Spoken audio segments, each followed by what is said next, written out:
into the the chambers of Parliament as we have it now, accompanied by the Speaker of Parliament, together with the chairperson of the National Council of Provinces, and the President heading inside. And I heard the praise singer this year will be from the Kwe Nation. Yes, I think she's from the Northern Cape, and Parliament did explain earlier that she is going to actually be doing this praise in her native language. I think it's Namte, the language in which she will be doing her role as the Imbongi. We know that the Imbongi is also part of a tradition at SONA, Dali, and I think we've had various Imbongis from various tribes, and this is part of just really showing the diversity of nations, languages, and cultures in South Africa. Absolutely. We have just recently also, not long ago, recognizing sign languages as well. So you are seeing that the country that is on the move. And now we're seeing visuals inside the sitting. We can see the Deputy President Paul Mashatile. We can also see the Minister of the National Assembly. Tashe.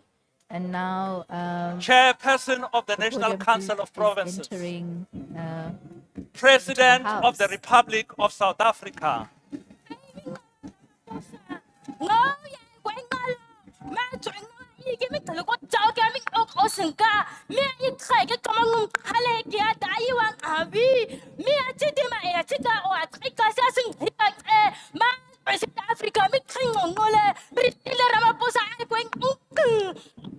As we're heading over to Parliament now, as the praise singer is already on the podium right now. Let's listen in. We're heading over to the proceeding where the President will deliver the State of the Nation Address 2026.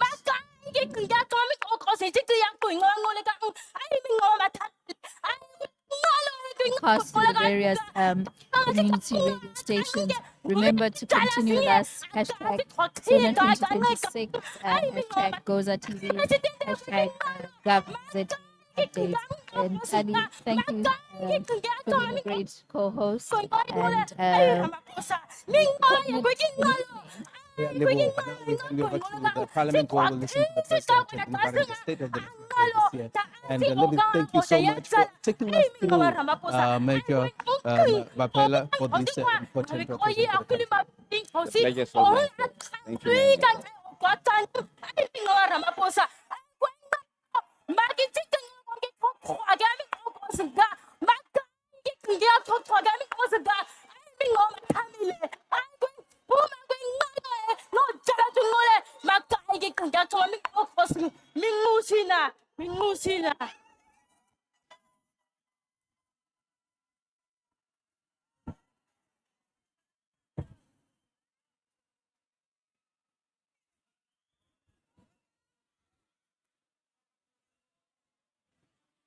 Order, honorable members. There will now be an opportunity for silent prayer and meditation.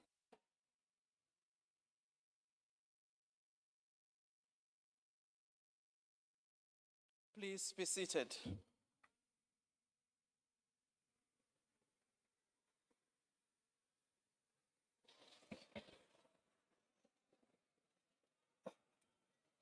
Honorable members, we will try next time to add just 1 minute so that we can finish the prayers and meditation. Would like to thank our praise singer, and very important that this year is the 30 years of our constitution, and she gave the poem in Kuntail language, which recognizes the importance of the Khoi and the San members of our society. Honorable members, the leaders of our political parties who are here present with us in the gallery, our former heads of state, our former presiding officers who are here, our First Lady, the judiciary, the premiers of our provinces, the speakers, and all honored guests that have been invited by Parliament to grace this important occasion where we would be listening to the State of the Nation address. Would like also to acknowledge our members at home who are watching these proceedings online. Honorable members, the President has called this joint sitting of the National Assembly and the National Council of Provinces in terms of Section 84, subsection 2D of the Constitution of the Republic of South Africa, read with Joint Rule 13, subsection 1, subsection A, to deliver his State of the Nation address to Parliament. I now call on the Honorable the President, His Excellency Matamela Cyril Ramaphosa, to address the joint sitting. Honorable President.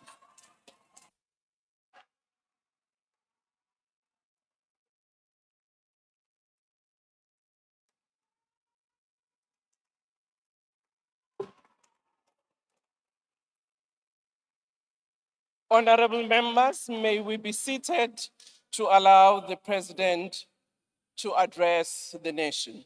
Honorable President.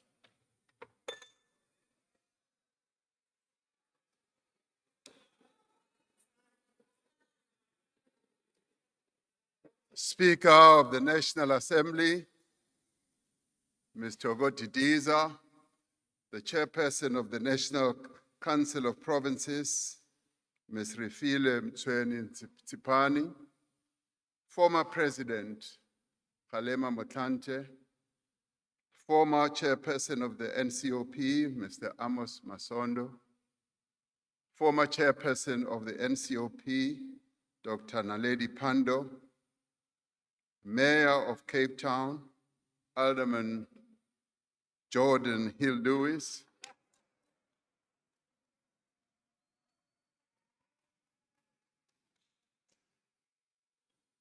he was nervous. He thought I wouldn't be able to pronounce his first name because it's wrongly spelled.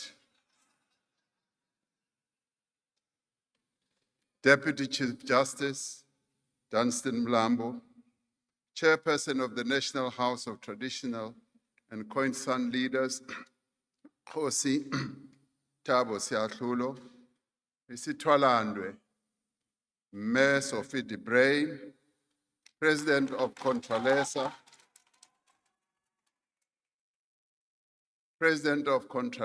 Khoshi Mutupa Mukwena, members of Parliament, premiers of our provinces, fellow South Africans.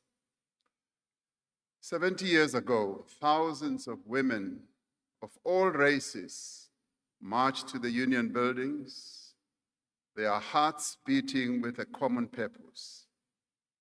Armed with extraordinary cunning and resolve, these women braved police checkpoints and harassment.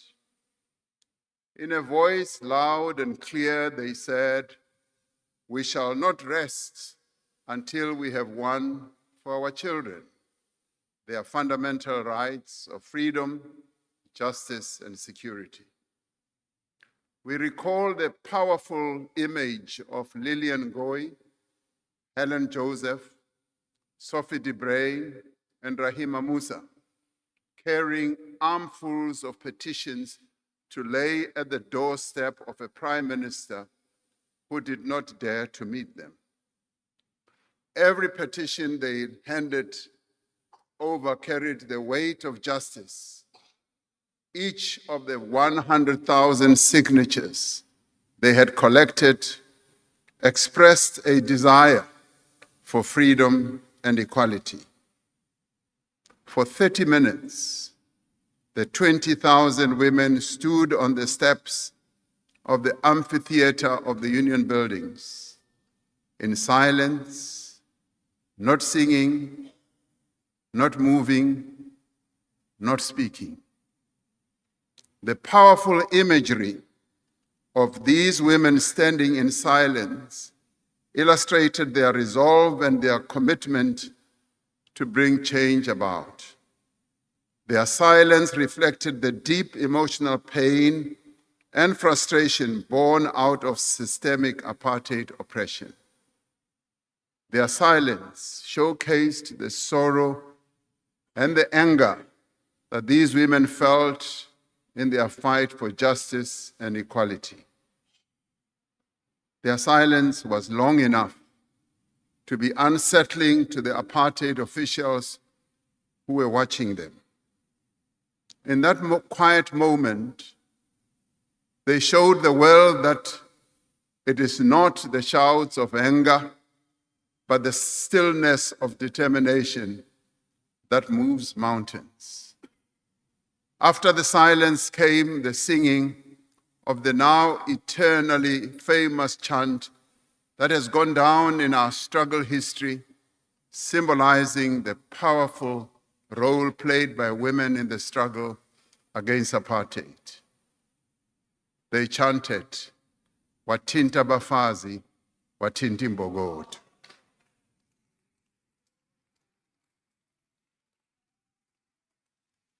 Translated, it means you strike a woman, you strike a rock. It is said that the women's chant rolled down the terraces of the union buildings, turning the seat of state power into a stage of protest, where courage meets authority. This evening, we are honored to have amongst us Mam Sophie David.M, one of the leaders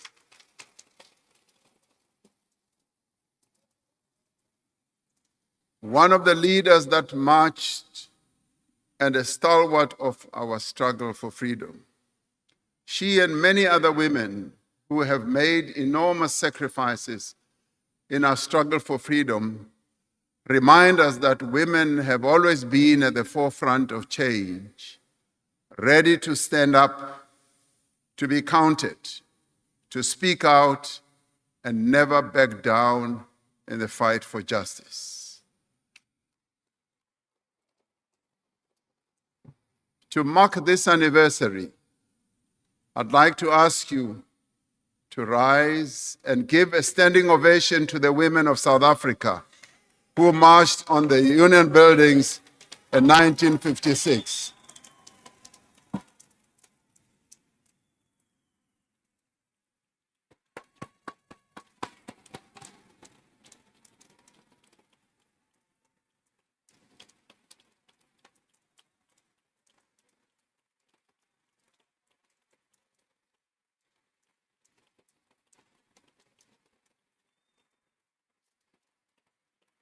We may be seated.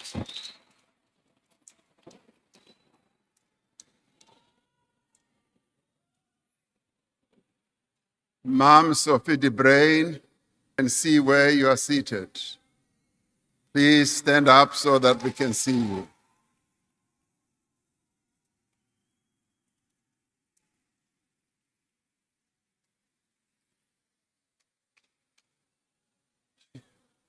It was 50 years ago, in that same spirit of defiance and struggle, that young people in Soweto walked out of school and marched towards Orlando Stadium to oppose the imposition of Afrikaans as a medium of instruction and the hated system of Bantu education.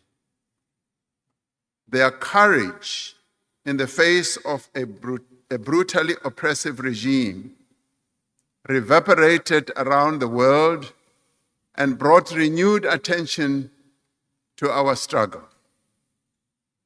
The determination and sacrifices of the youth of 1976 and the generations of young people that would follow continue to inspire us. We thank the young people of 1976.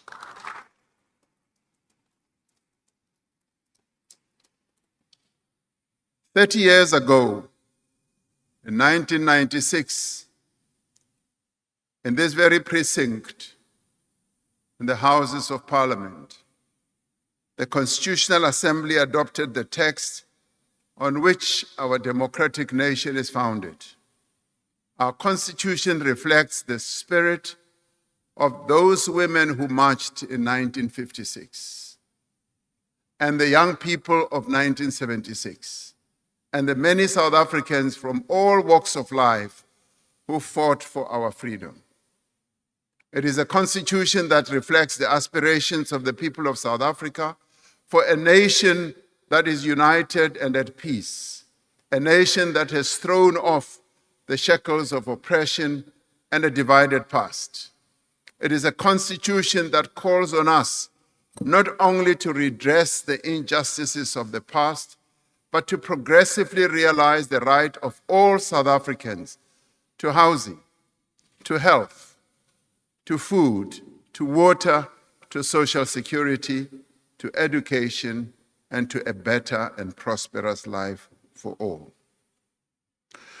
Today, we must realize these aspirations in a world that is rapidly changing, a world in which narrow self-interest has replaced the common good, a world in which trade is used as an instrument of cohesion, a world in which might is right and the powerful impose themselves on the weak.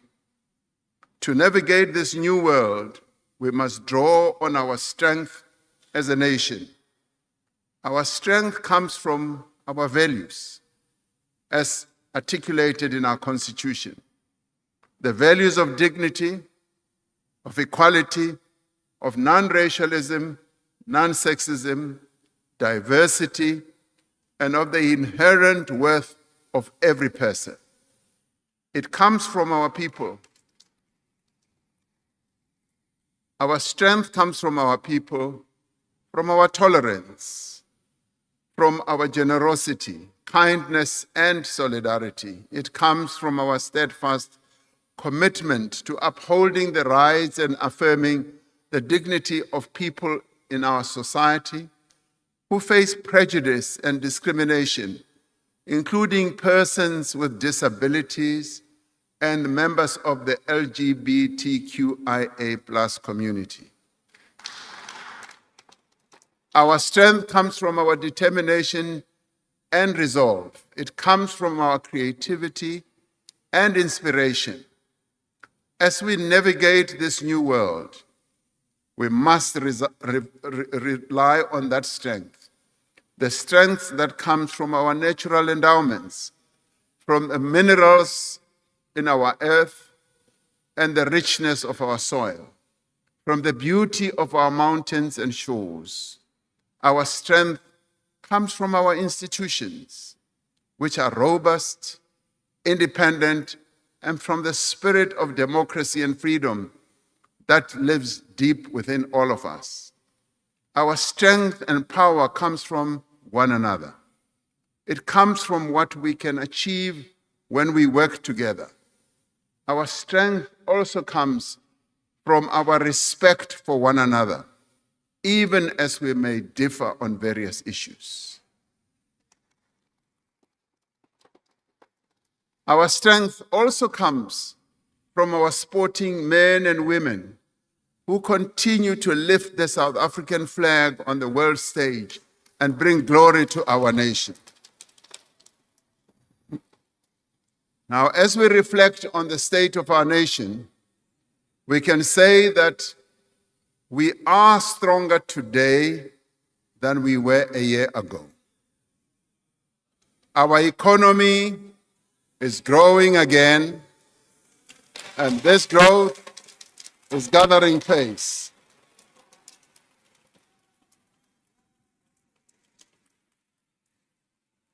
While we have experienced 4 consecutive quarters of GDP growth, we know that it has to grow much higher and much faster to meet our social and economic challenges.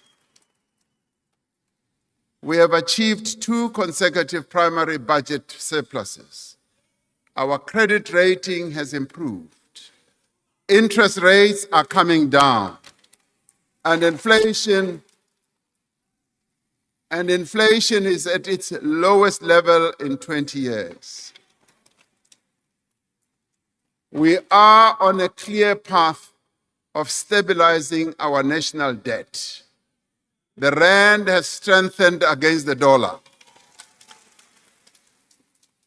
The Johannesburg Stock Exchange, the largest stock exchange on the African continent, has performed exceptionally well over the past year. This growth reflects broader economic recovery, investor confidence, and increasing interest in South Africa's economy and equities. Our borrowing costs have been declining. Through Operation Vulindlela, we've made significant progress in accelerating economic reform and opening the way for investment competition. We have brought an end to load shedding and built a more dynamic and resilient energy system. We have made progress in improving the performance of our ports and freight rail lines, steadily increasing the volume of goods that we move in and out of our country. We have restored our passenger rail system. More and more commuters are now able to travel to work on newly locally made trains, significantly reducing their traveling costs. We are investing across our country in roads, in bridges, in rail lines, in ports, in dams, and in solar farms. We have created over 2.5 million opportunities through the presidential employment stimulus, mainly for young people and women. The expanded works program and community work program continue to offer job opportunities to many throughout the country. Last year, we saw the highest matric pass rate in our history, with more than two-thirds. Now, with more than two-thirds of all bachelor passes coming from schools in the most disadvantaged communities. Now, as the economy continues to grow, the rate of unemployment must come down. By expanding our social protection system through the SRD grant, we have reduced the number of people living in food poverty.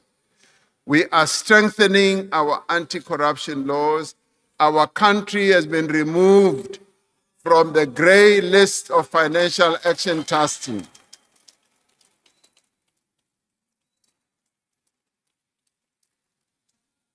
We continue to make the progress that was difficult to make in previous years.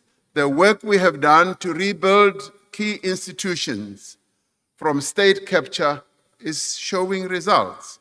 The South African Revenue Service is once again a world-class tax authority. The investigating directorate continues with its work and is making progress in the prosecution of those who need to be prosecuted. Most importantly, our democratic system is maturing. Our democratic system is maturing and growing stronger. The government of national unity, you will love this, has shown that it is possible for South Africans to come together from across the political spectrum to work on a common agenda for growth and progress. Last year, we hosted the leaders of the world for a successful G20 summit, which showcased our country's strength on the global stage. Confidence is rising. amongst investors, business people, and consumers. Now, these improvements are the result of a determined effort across government and across society. They show what is possible when we work in unity and we work with unity of purpose. Now we have a unique window of opportunity to translate these gains into sustained growth. Despite this progress, we must be honest about the challenges that we still face. Although we are moving forward, we must not claim any easy victories. We are still far from where we need to be. For too many people, life remains hard. Jobs are scarce and opportunity is out of reach. South Africans are worried about violent crime and corruption. They are concerned at the state of local government and its inability to deliver basic services in many parts of the country. Above all, they are desperate for work and for an income to support their families.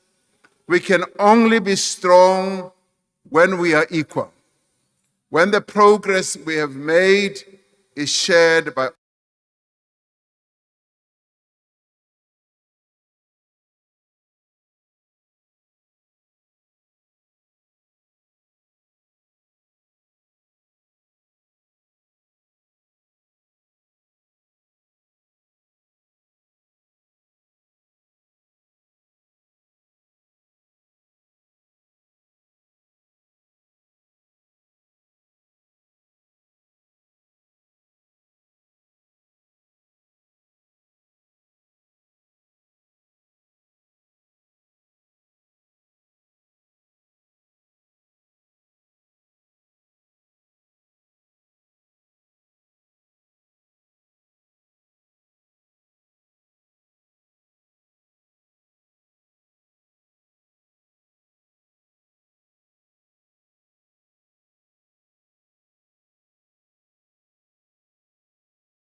targeting high-risk sectors like tobacco, fuel, alcohol, and other counterfeit products.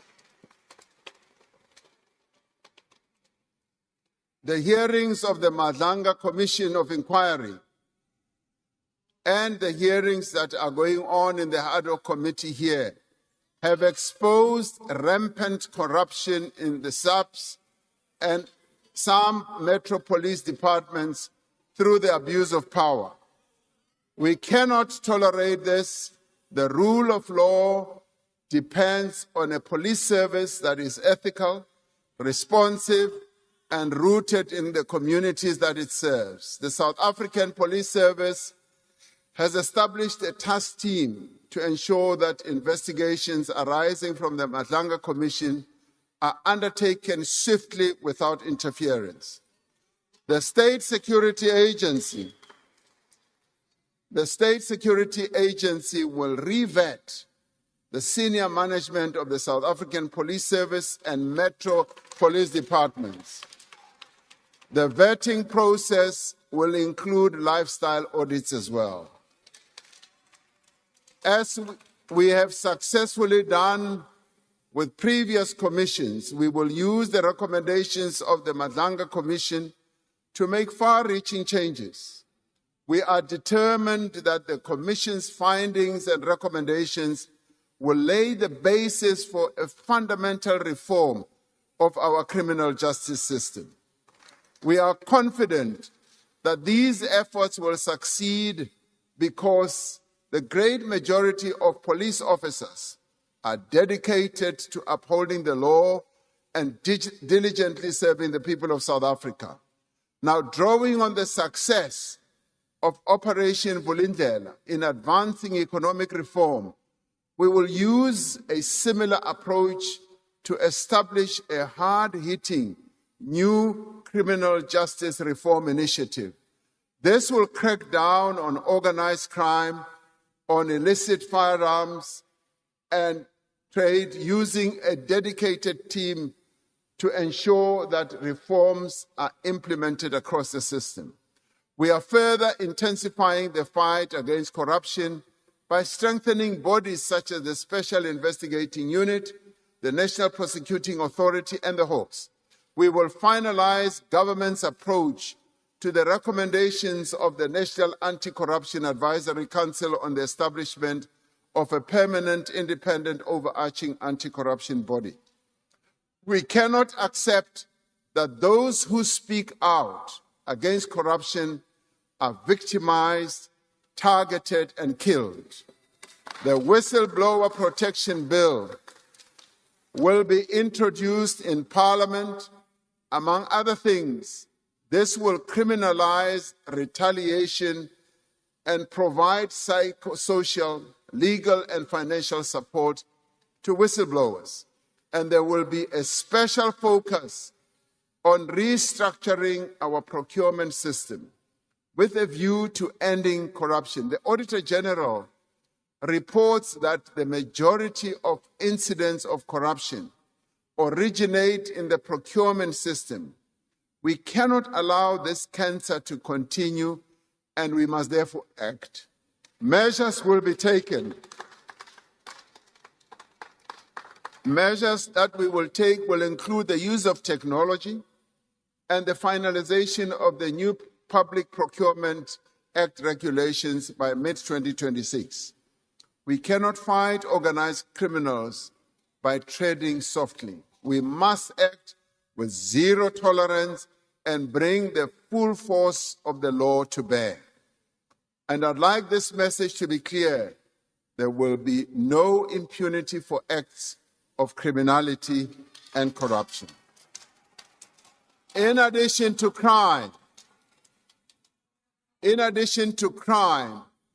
water is now the single most important issue for many people in our country, from large cities like Johannesburg to smaller towns like Knysna and rural areas like Guyana. We have all seen the pain that our people have been expressing through demonstrations in various parts of Gauteng. Now, these protests have been fueled by the frustrations that our people are feeling over inadequate, unreliable access to basic services such as water. I have directed the Minister of Water and Sanitation and her deputy, as well as the Minister of Cooperative Governance, to attend to the water shortage problem and engage with our communities.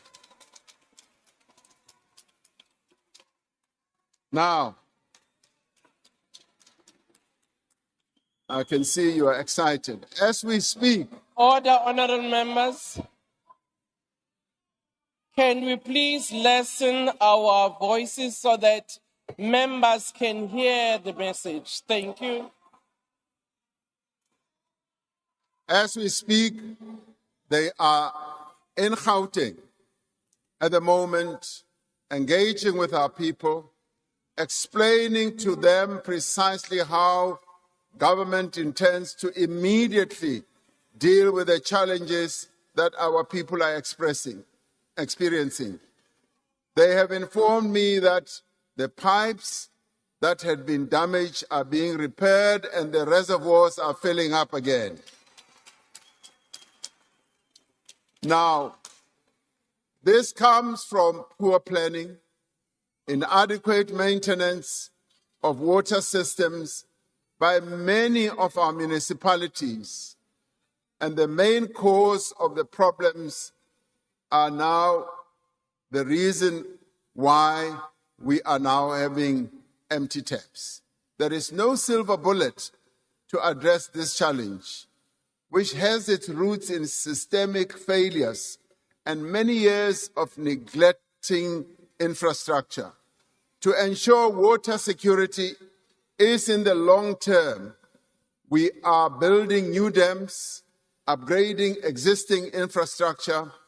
We have committed 156 billion rand in public funding for water and sanitation infrastructure over the next 3 years. The construction of the Lesotho Highlands Water Project and other large-scale projects like the Ntabelanga Dam, part of the Umzimvubu Water Project in the Eastern Cape, is advancing. And we are in the final stages of establishing a national water resource infrastructure agency to effectively manage the country's water infrastructure and mobilize funding for infrastructure. However, the real challenge lies not in the availability of water, but in getting water to people's taps. The Water Services Amendment Act, or bill, will enable us to hold water service providers accountable for their performance, and if they don't perform, to be able to withdraw their licenses if they do not deliver. If a municipality is not willing or able to provide a service to its residents, then it must be done by another structure that can do so. Now, these reforms will address the root causes of the water crisis. In the short term, we need to address the immediate crisis where water outages are being experienced right now. 3 years ago, when we were experiencing daily power cuts, we established the National Energy Crisis Committee to enable a focused national response. We overcame what seemed like an insurmountable challenge by adopting a clear plan and delivering on it. Using the same approach, we will now elevate our response to water crisis to a National Water Crisis Committee, which I will chair. The structure will bring together all existing efforts into a single coordinating body. The Deputy President has been working with a number of water authorities in the country, and we will coordinate all that to make sure that we address this problem. It will deploy technical experts and resources from national government to municipalities facing water challenges. It will ensure that action is taken swiftly and effectively to address the problem. To address the challenges effectively, we will not hesitate to use the powers that are enshrined in our Constitution and in the Water Services Act to intervene in municipalities where necessary. National government cannot stand by and believe that local government will be able to solve the problem which they are not able to solve. National government will therefore intervene. We will hold to account those who neglect their responsibility to supply water to our people. Government has already laid criminal charges against 56 municipalities that have failed to meet their obligations. We will now move to even lay charges against municipal managers for violating the National Water Act. The critical problem is that in many metros, in many of our cities and towns, water revenue is being used for other purposes, and very little is invested in upgrading and maintaining water infrastructure. To address this challenge, in line with the commitment that we made last year, we have introduced a new 54 billion rand incentive for metros to reform their water, sanitation, electricity services. This will ensure that the revenue from water usage is put straight back into fixing pipes, into fixing reservoirs, and into pumping stations. Water outages are a symptom of a local government system that is not working. A far-reaching overhaul is now underway to address the root causes of dysfunction in many of our municipalities. In many places, local government administrations are weak, don't have the capacity, and are also governed by patronage rather than by technical capacity and merit. In her most recent report on local government, the Auditor General said, local government is characterized by inefficient accountability, failing service delivery, poor financial management and governance, weak institutional capability and widespread instability. She says that arresting the decline of local government will require our collective action. We are now taking collective action.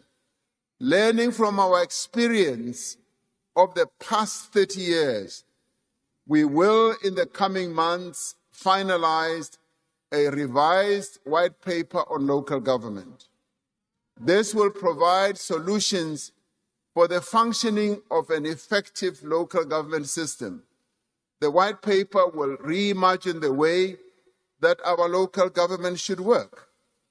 The current system is too complex and fragmented, expecting even small and weak municipalities to take on many responsibilities. We will propose fundamental changes that recognize the reality that some municipalities can take on more functions than others, and that we need a differentiated approach to municipal powers and responsibilities. We're also proposing a more structured cooperation between municipalities and traditional and Khoisan leadership institutions to enable community engagement and shared problem solving. We will ensure that senior officials in local government have the required qualifications and are appointed through an independent process free from political interference. Where municipalities fail, We will strengthen the ability of national government to intervene more quickly and to direct corrective measures in the interest of serving our people better. These changes may be difficult, but they must be done. While these fundamental reforms are underway, we will continue to implement targeted support to improve the delivery of basic services through the presidential working groups on eThekwini and Johannesburg. While we have made progress in stabilizing eThekwini, which has led to investor confidence returning, there is much more that needs to be done in Johannesburg to deal with collapsing infrastructure, financial mismanagement, and electricity and water interruptions. The same applies to a few other metros in our country as well. There are many committed people with skills and experience working in local government. It is our responsibility to remake, reorganize, and better resource municipalities so that they can continue doing their work. As a country, we're increasingly vulnerable to extreme weather conditions. And just a few weeks ago, catastrophic flooding in Limpopo and Mpumalanga, as well as parts of KZN, caused the loss of a number of lives and widespread destruction of homes, schools, clinics, and other infrastructure. I visited Giyani, and where there were 16 houses, nicely built houses, as we arrived, it was just an open field. The houses had been washed away. It was like there were no houses ever before. The foundations, the roofs, and all that had been washed away. The classification of floods as a national disaster has enabled national and provincial government to prioritize funding to address the most pressing needs of the people who are affected. A stronger South Africa depends on a growing economy.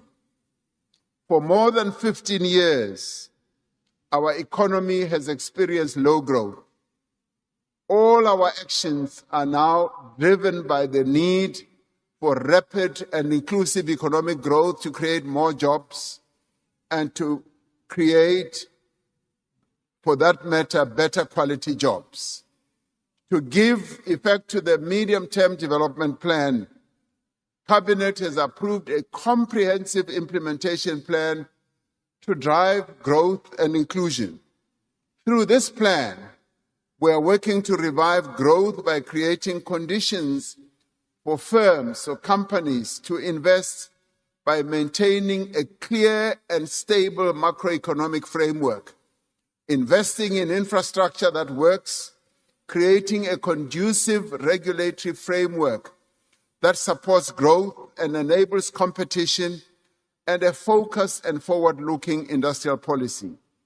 The foundations of this plan is investment, particularly in public infrastructure, as well as labor-intensive growth sectors that are capable of future growth. Now, these include the digital and green economy, where young people will find employment opportunities. Infrastructure is much more than an investment in brick, mortar, concrete, and steel. It is an investment in jobs, in productivity, in growth. For many years, fixed investment has been declining. We are now changing all that. Government has committed more than 1 trillion rand in public investment over 3 years to build and maintain infrastructure. This is the largest allocation of its kind in our country's history, and it will be transformative. It will create jobs. Through the infrastructure fund and the new regulations for public-private partnerships, we are using innovative funding models, reducing risk and attracting investors to fast-track projects in energy, in water, in transport, and in the digital infrastructure. We launched our first ever infrastructure bond to raise funding for the infrastructure drive that we have embarked upon, which was more than 2 times oversubscribed, showing that when we have put our resolve forward and have put forward innovative ways of raising money, those with money, the private sector, do respond. Disputes arising from implementation of tenders often delay the implementation of necessary infrastructure. We often find that when an infrastructure project is about to be embarked upon, competitors start taking each other to court, and waiting for the long court process always delays the start of those projects. To prevent undue delays in critical projects, we will establish specialized courts for commercial matters with dedicated judges and dedicated court roles to ensure faster outcomes in matters that have a bearing on the economy and development. This will speed up the development of our infrastructure. This year, we will begin the work to establish a professional state property company to transform the 88,000 buildings and 5 million hectares of land owned by the state into professionally managed engines of growth and development. I see you like this one very much. I will repeat it. Now, through Operation Vulindlela, we are working to transform the structure of our economy, to fix our infrastructure, and make our electricity, water, and logistics sectors more competitive and more efficient. Having put load shedding behind us, we must now transform our energy system to ensure long-term energy security. For decades, our economy grew on the back of cheap electricity. But then state capture, mismanagement, inadequate maintenance, and inflated mega projects drove up the cost of electricity to businesses and to ordinary citizens. Now, with the far-reaching changes that we are making to the sector, and with our abundant solar and wind resources, we will be able to drive down the cost of electricity. Regulatory changes have enabled a massive and growing pipeline of investment in renewable energy.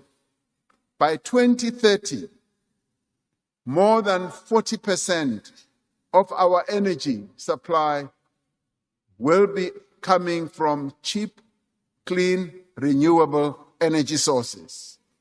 We are now establishing a level playing field for competition so that we are never again exposed to the risk of relying on a single supplier to meet our energy needs. We are restructuring ESCOM and establishing a fully independent state-owned transmission entity, as I have said before. This entity will have ownership and control of transmission assets and be responsible for operating the electricity market. Given the importance of this restructuring for the broader reform of the electricity sector, I have established a dedicated task team under the National Energy Crisis Committee to address the various issues relating to the restructuring process, including clear timeframes for its phased implementation. The Minister of Electricity and Energy, Minister of Finance, and the Minister of the Presidency, and other ministers will all work together to make sure that we come up with clear proposals and timelines and how this will be phased in terms of implementation. This task team will report to me within 3 months. In addition, we will this year commence the first round of independent transmission projects to enable private investment in expanding our national grid. There has been tremendous interest. There's been tremendous interest in investments in our transmission process. We will work in each province to address transformer overloading, illegal connections, and equipment failure with the objective of eradicating load reduction by next year. We are committed to the path that we have embarked upon to modernize our energy system. We have begun to turn around the performance of our rail system and ports so that our businesses can get their products to global markets. We have now enabled private rail operators to access our network on a concessionary basis, which will now allow different rail companies to compete to move volumes from road to rail. Later this year, we will initiate major public-private partnerships in our port terminals and rail corridors through a concession model that preserves public ownership by the state while mobilizing private investment and expertise. Last month, we concluded a partnership with an international port operator to manage the Durban Pier 2 container terminal, the largest in our country. Pier, you're right. This partnership, something good also comes from your side. This partnership will result in new investment in equipment and infrastructure at the port and will bring it back to world-class standards. We continue preparations for the introduction of high-speed rail in South Africa.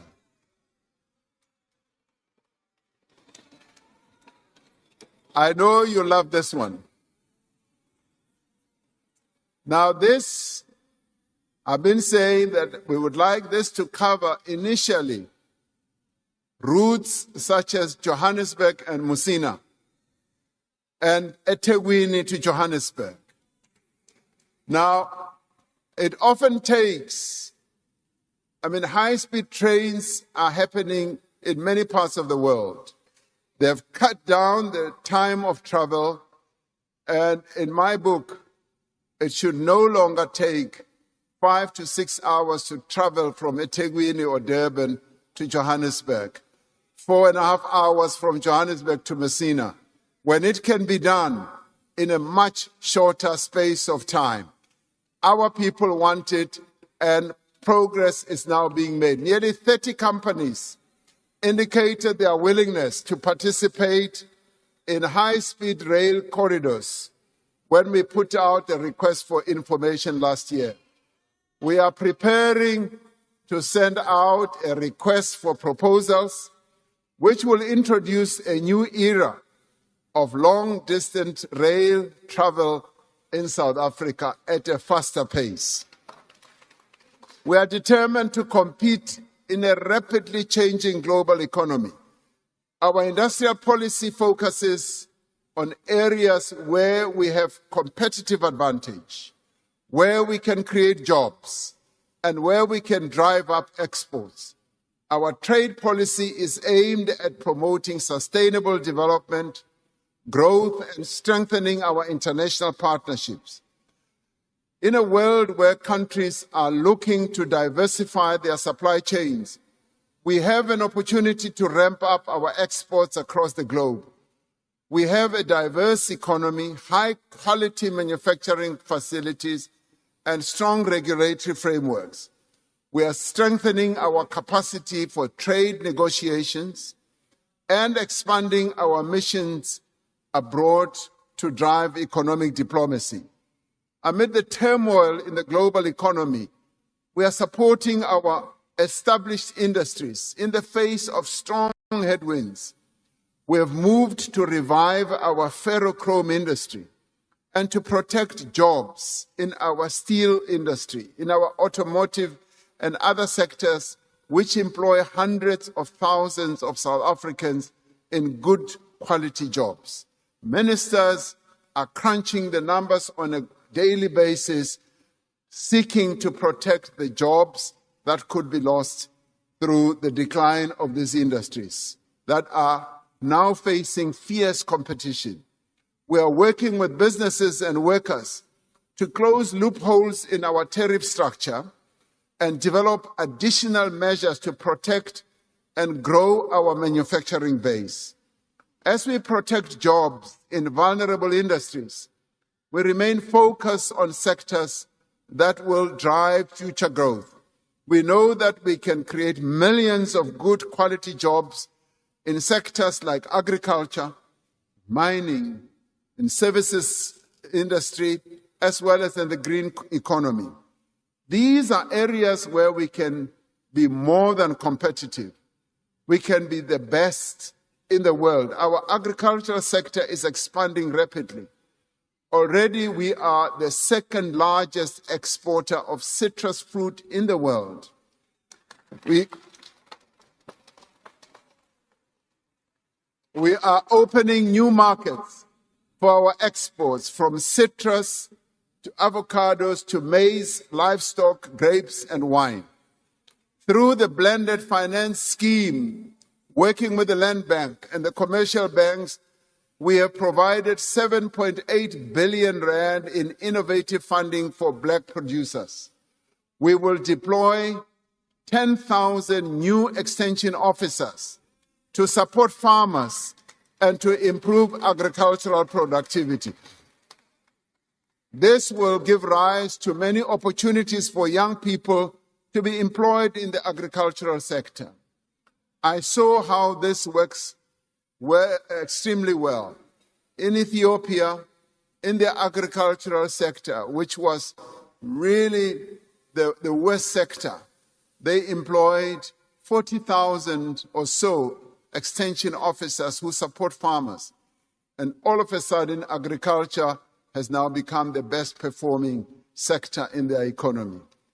While the rest of our agriculture is thriving, the cattle industry today is facing one of the worst outbreaks of foot and mouth disease our country has ever experienced. This disease is damaging our economy, resulting in export bans, trade restrictions, and the devastation of herds. We have decided to vaccinate the entire national herd of 14 million cattle. This requires 28 million vaccines over the next few months. The state will facilitate the acquisition of the vaccine centrally to ensure that we get the right vaccine for the particular strain of the virus in South Africa. Like during COVID, many people felt tempted that they wanted to acquire vaccines for themselves. But because we are a regulated economy and country, we wanted everything to be approved by our authority, SAPRA. Similarly, in this case, with cattle vaccines, SAPRA, our authority, will be the one single organization that will give approval. We will work closely with the private sector to enable an efficient rollout, and most importantly, we will ensure that commercial, private, and communal farmers have immediate access to vaccines.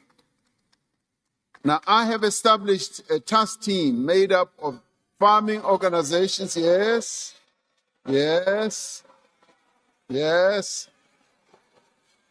farmer organizations, and experts, working together with the Minister of Agriculture and his department, that will report that will report to me every month about the progress we are making in dealing with the pandemic. Now, why do we do this? We do this because we've got experts. We've got people with great knowledge. We need to mobilize them. We need to bring them to work with government because they have the know-how and the wisdom. We have classified foot and mouth disease as a national disaster and will be mobilizing all necessary capabilities within the state to deal with this crisis. Our services sector, from digital technology to financial services, is growing. Our financial institutions are some of the best in the world, and they have the ability to compete in Africa and across the globe. We are attracting major investment in digital infrastructure with 55 data centers already built and more than 50 billion of investment expected over the next few years. Tourism is a vital driver of economic growth. With every 13 international tourist arrival, they support one job. Our tourism sector made history last year, recording the arrival of 10.5 million visitors from overseas. We must now promote unique cultural, historical, and natural attractions of our country to reflect our country's identity. This can include traditional festivals, cultural areas in our country, local crafts, historical sites, and natural landscapes across the country in rural areas as well. As we strengthen our criminal justice system, we will make areas safer for tourists to visit. In the coming year, we will extend the electronic travel authorization system to all countries that require visas, enabling applications for tourists to be processed digitally within a 24-hour period. Now, the biggest opportunity of all lies in the green economy. We are pivoting our economy to be a leading supplier of products which the world will rely on in decades to come. We are expanding support for manufacturing of green products for global markets, from fertilizer to jet fuel, chemicals to steel. From March this year, we will introduce 150% tax deduction for investment in new energy vehicles, while supporting the local production of batteries as well. International pledges to the Just Energy Transition Investment Plan now stand at approximately 250 billion rand. This is financing large-scale investment in manufacturing, infrastructure, as well as skills. South Africa has become the world's largest reserve of critical minerals. Our ore reserves are valued at more than 40 trillion rand, making mining a sunrise industry.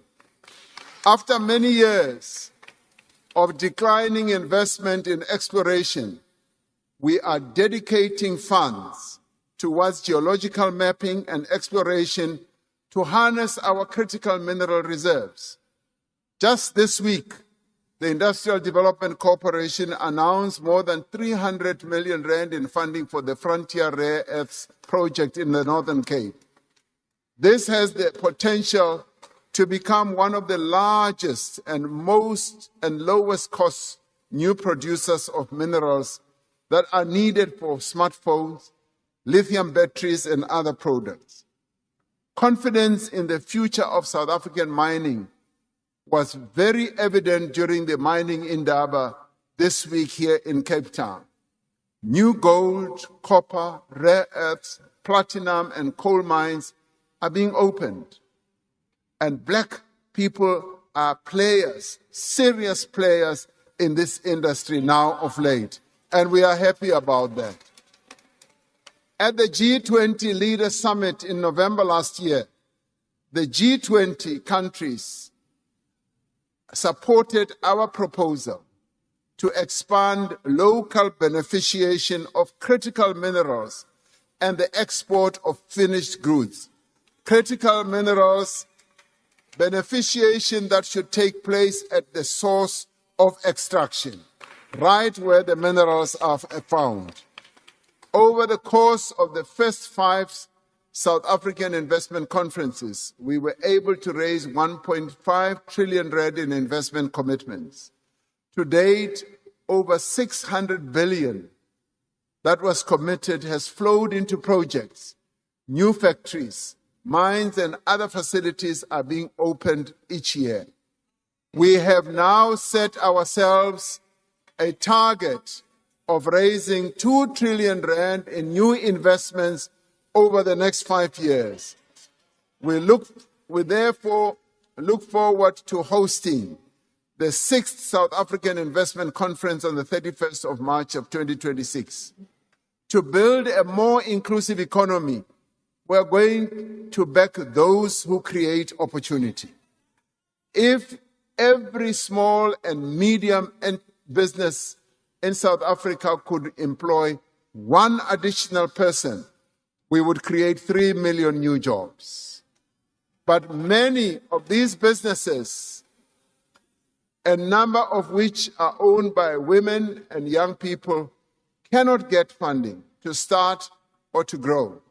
Many struggle to find markets for their goods and services, and nearly all small and medium enterprises have to contend with a multitude of regulations, of bylaws, of licensing requirements, and bureaucratic hurdles.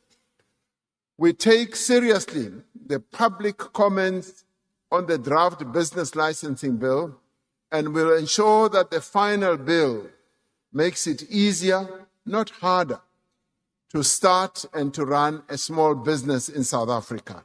We will do that. This year, we will provide more than 2.5 billion in funding to over 180,000 small and medium enterprises and extend a further 1 billion in guarantees. Naturally, we will seek to also focus on women and youth-led businesses to foster their empowerment.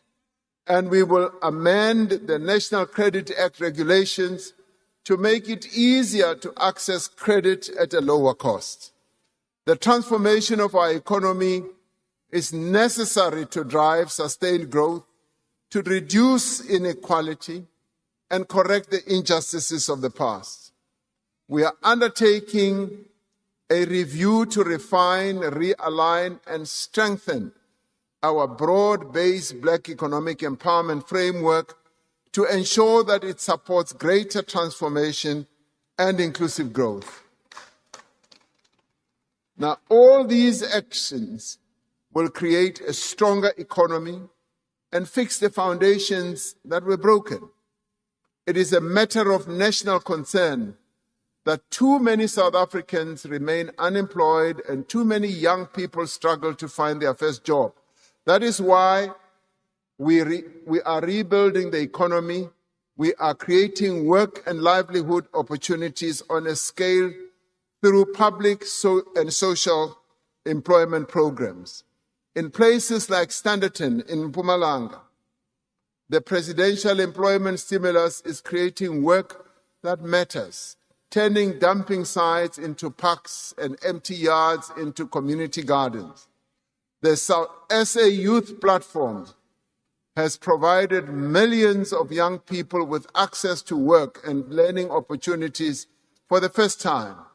The Youth Employment Service, a partnership between business and government, placed over 200,000 young people in year-long work experience opportunities. This year, we will introduce regulatory changes that will make it much easier for businesses to participate in the Youth Employment Service and create jobs for young people. In the coming year, we will expand our public employment programs, including the Community Works Program and the EPWP and the Presidential Employment Stimulus. We will ensure that they are better coordinated, provide income support, skills development, and pathways into longer-term work, particularly for young people and women. To ensure that no one is left behind, we are implementing decisions to increase employment equity targets for persons with disabilities in the public service to 7% by 2030 and to mandate a 7% preferential procurement target across all government and public entities. Above all, however, a strong economy relies on a well-educated, capable, and skilled population. Our focus now is on establishing a firm foundation for learning in the early years of a child's life. We are expanding access to early childhood development through the Bana Pele mass registration of ECD facilities and an increase in subsidies for ECD learners. By making grade R compulsory, we are getting all our children off to a good start. We are intensifying efforts to fix the basic education system with a focus on early learning, literacy, numeracy, and mother tongue-based bilingual education. Now, we must congratulate the matric class of 2025, which achieved an 88% pass rate.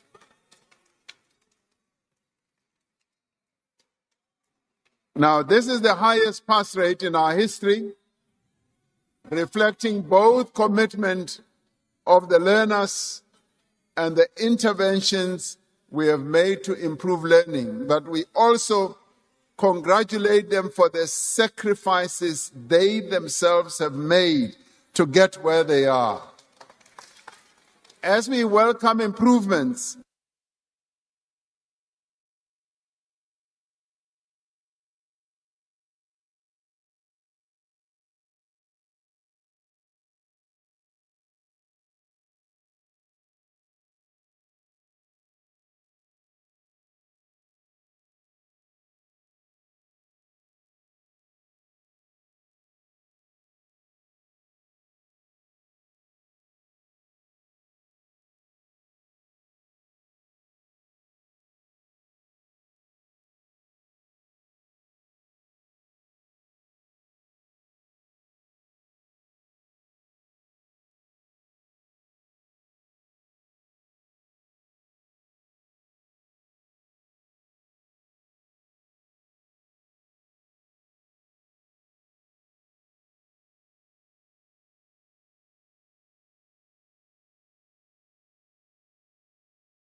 now this includes improving the use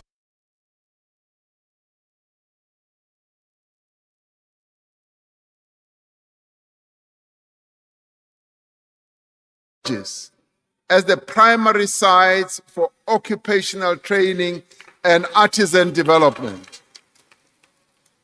To support effective workplace learning, we will increase the proportion of the skills development levy returned to employers, restoring it to its original level of 40%.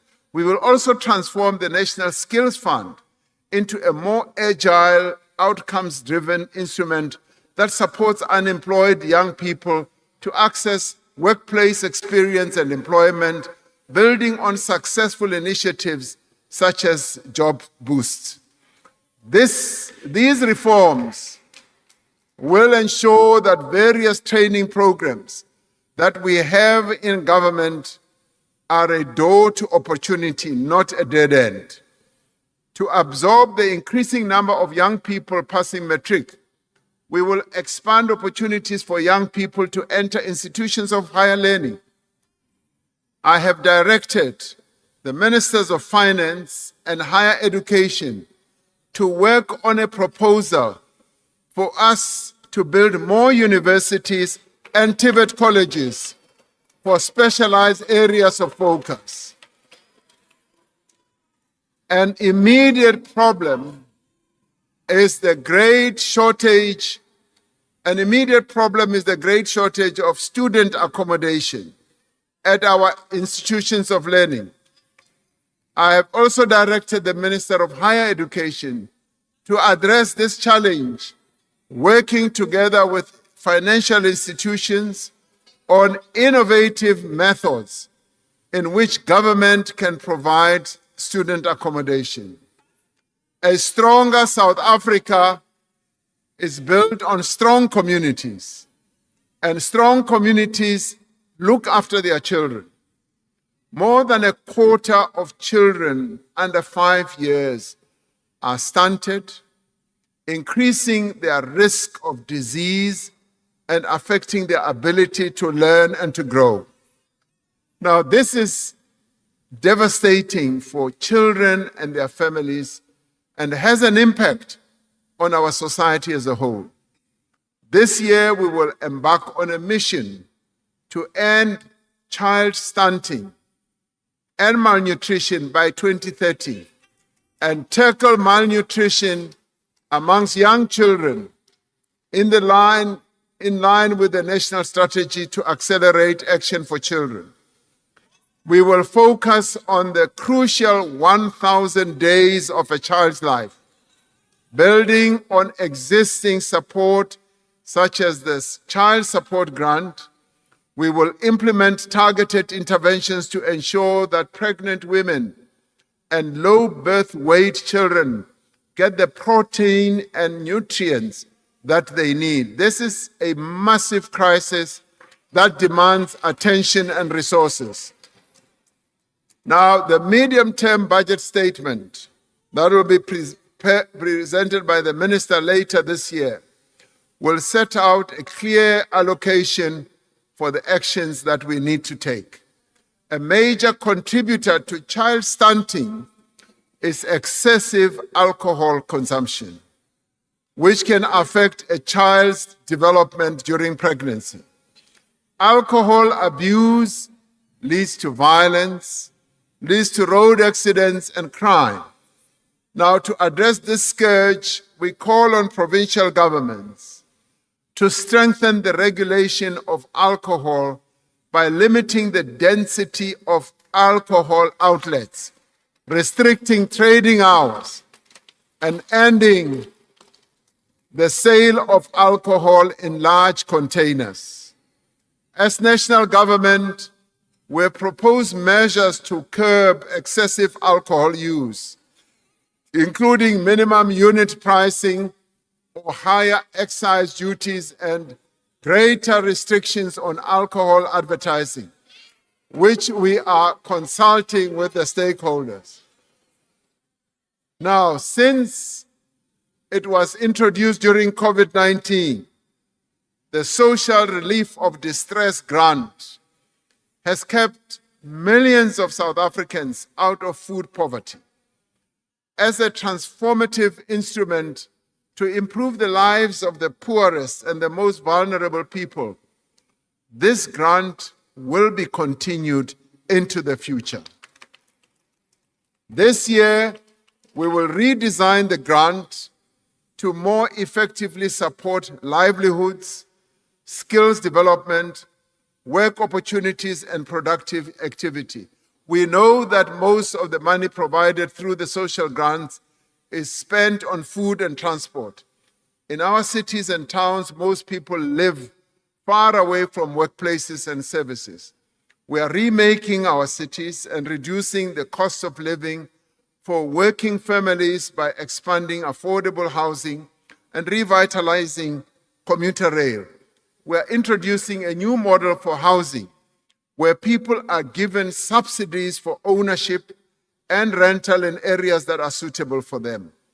We are shifting from building houses for people to supporting them to build, to buy or to rent their own houses. Yesterday marked the 60th anniversary of the declaration of District 6 here in this city as a white group area. A couple of 100 meters from here, where we are, more than 60,000 residents were forcibly removed and relocated to the Cape Flats. The destruction of District 6 is a painful reminder of our shared responsibility to redress the injustices of the past and to build vibrant and cohesive communities. The restitution claim lodged in 1998 affirmed the lawful right of former residents of District 6 and their descendants to come home. That return has required court supervision, detailed planning, and sustained public investment.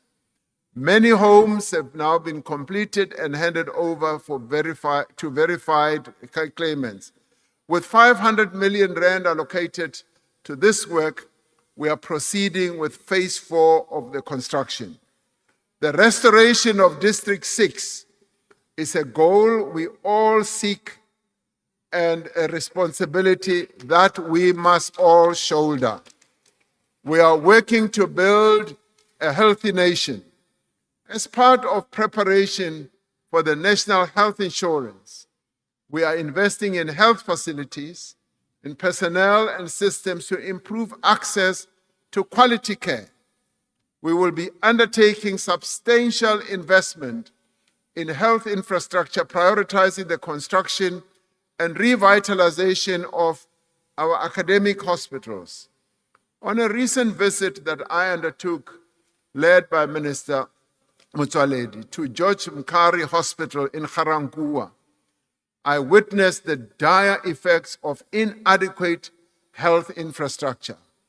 Starting with George Mkhari Hospital, we will be working with various public and private financing institutions to finance the building and revitalization of that hospital, as well as other healthcare facilities. Now, as a nation, we are finally able to imagine a country without HIV/AIDS. In support of our program to prevent and ultimately to eliminate HIV, we will be undertaking a massive rollout of lenacapavir, a 6-monthly injection that has proven highly effective in preventing transmission of HIV. We are also working to end cervical cancer in our country by mobilizing society to ensure that every young girl between the ages of 9 and 15 receives HPV vaccine. Last year, we classified gender-based violence and femicide as a national disaster. Now, through this classification, we are able to better coordinate our response and direct efforts towards the most impactful interventions. Building on the National Strategic Plan, we will mobilize all sectors of society through communication and social mobilization to challenge harmful attitudes and practices. We will continue to promote women's economic empowerment through training, financial support, and preferential procurement. We will strengthen law enforcement through faster investigation, improved case management, expanded sexual offenses courts, and action against repeat offenders.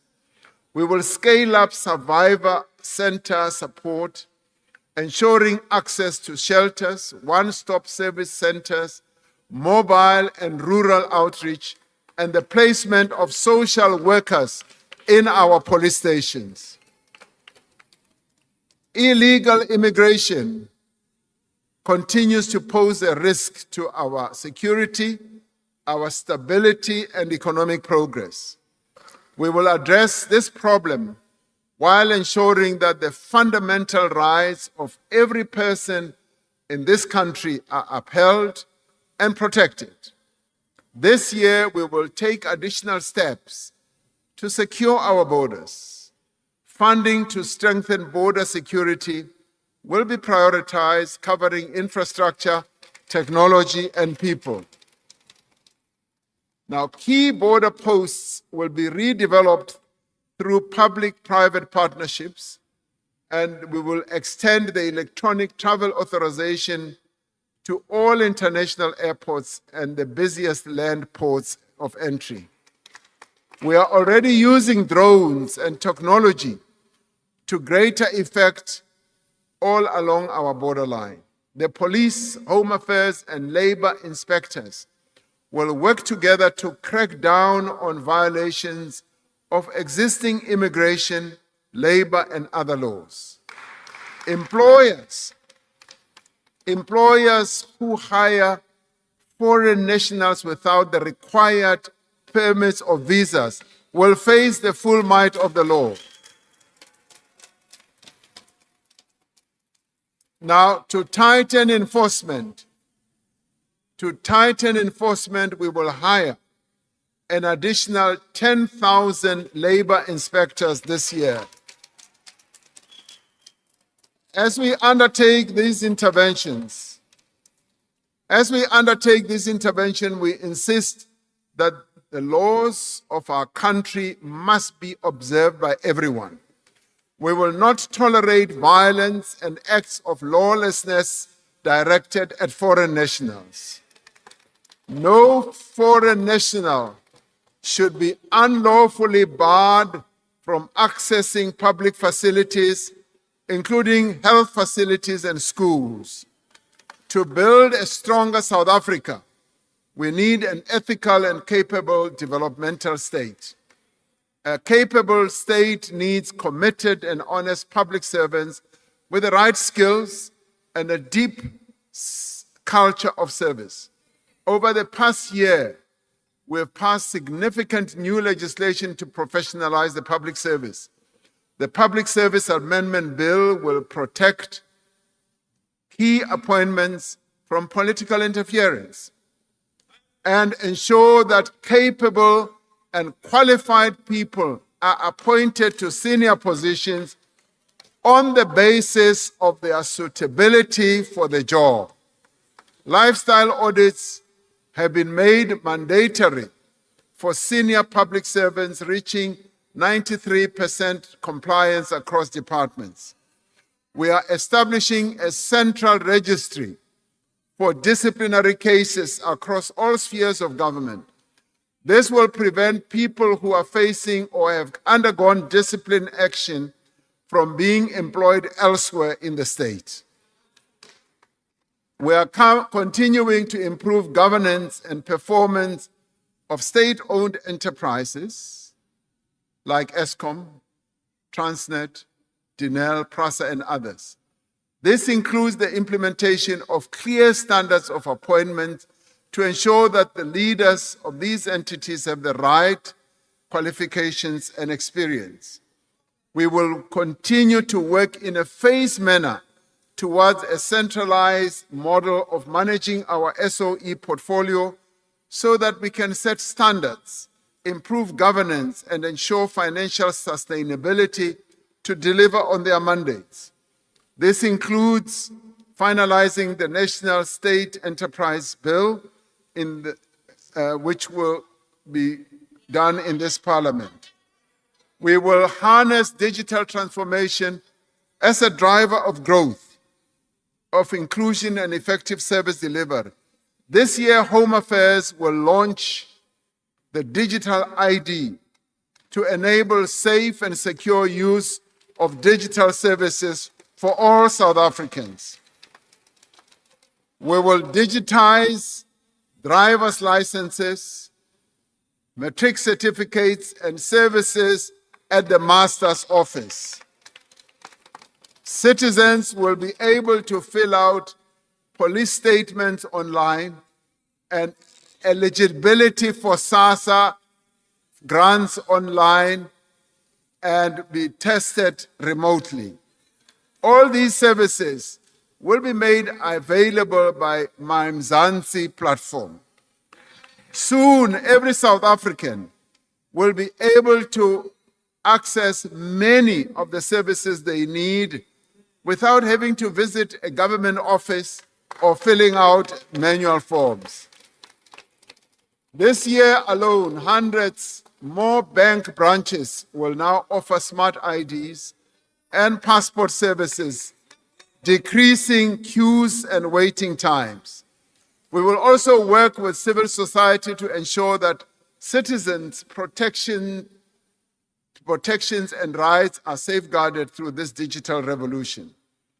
For South Africa to be strong, our continent, Africa, must be at peace and it must prosper.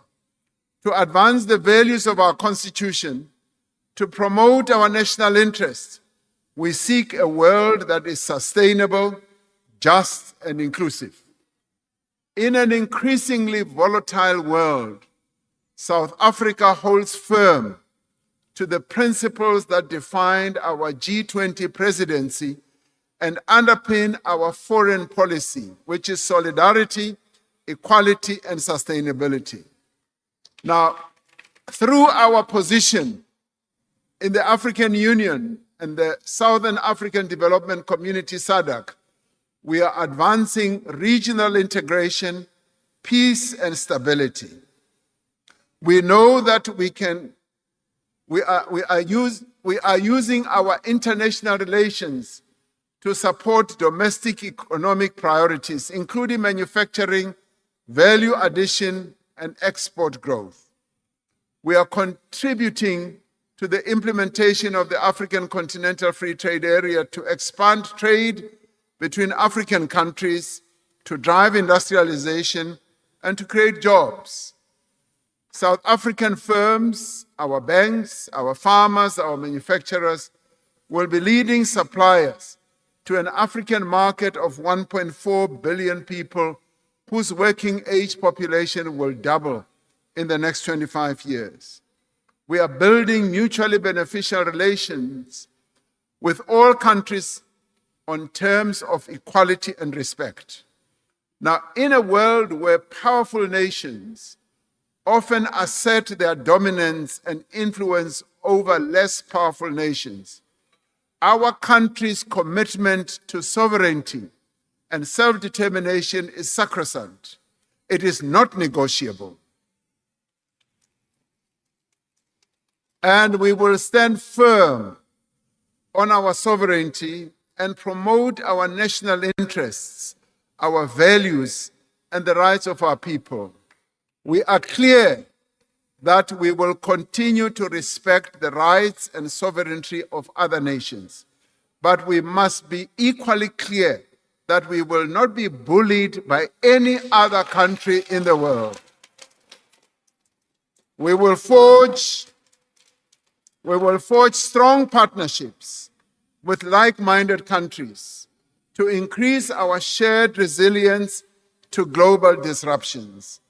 Building on our presidency of the G20, which all attest to having been very successful, we continue to advance the priorities of the Global South.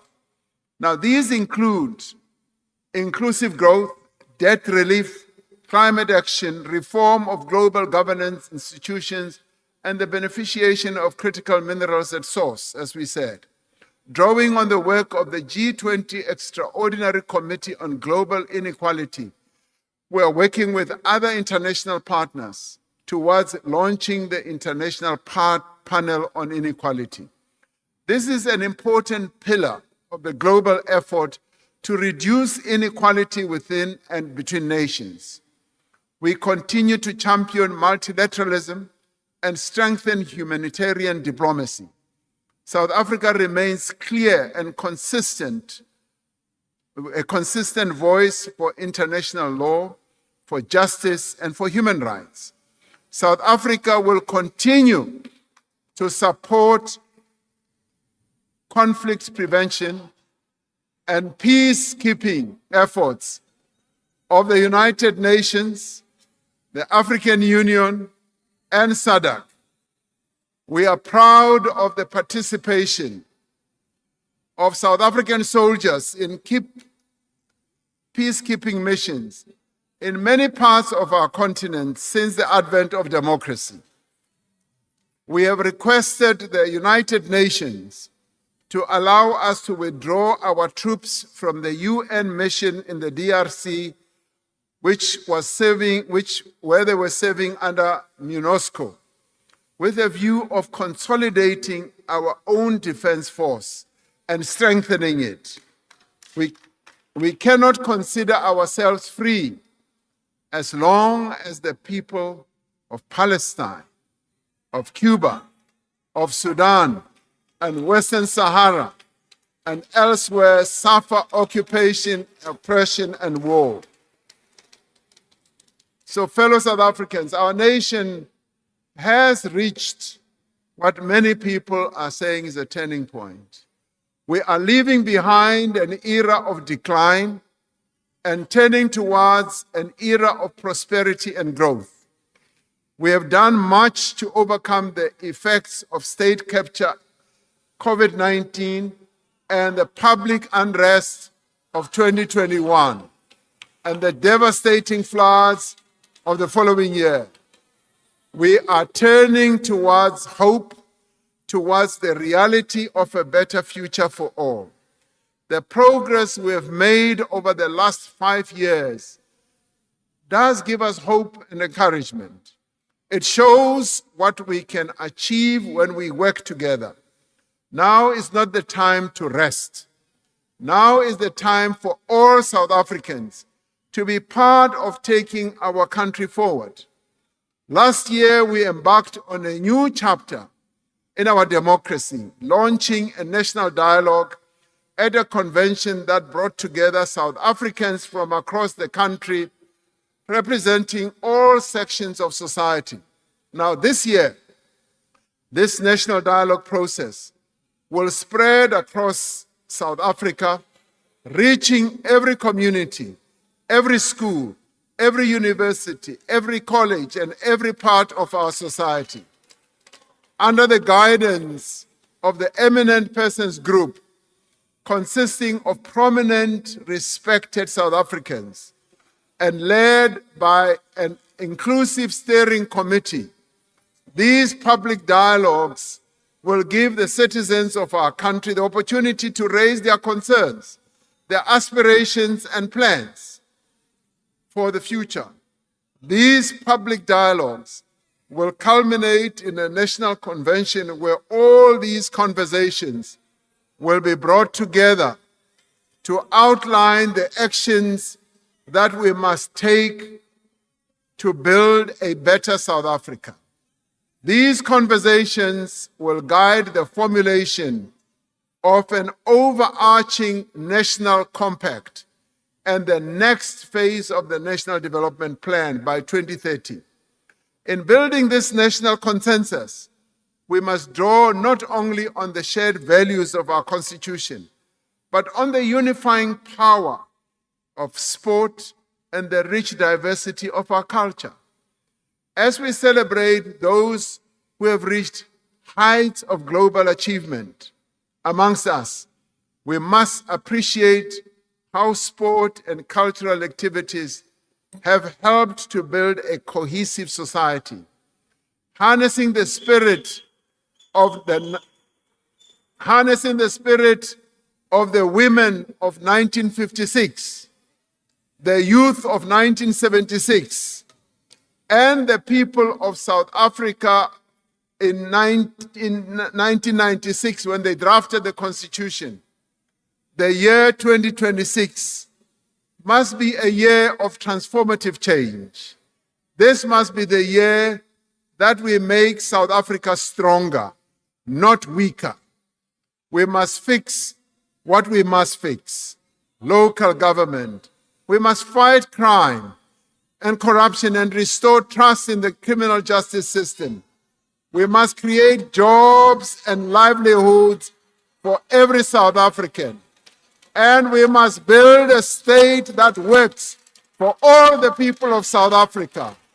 Above all, we must ensure that this rising tide lifts every South African. As the economy grows, it should bring into its fold those who have lived on the margins. This is the time for all South Africans to rise, and we must rise together. Thank you very much.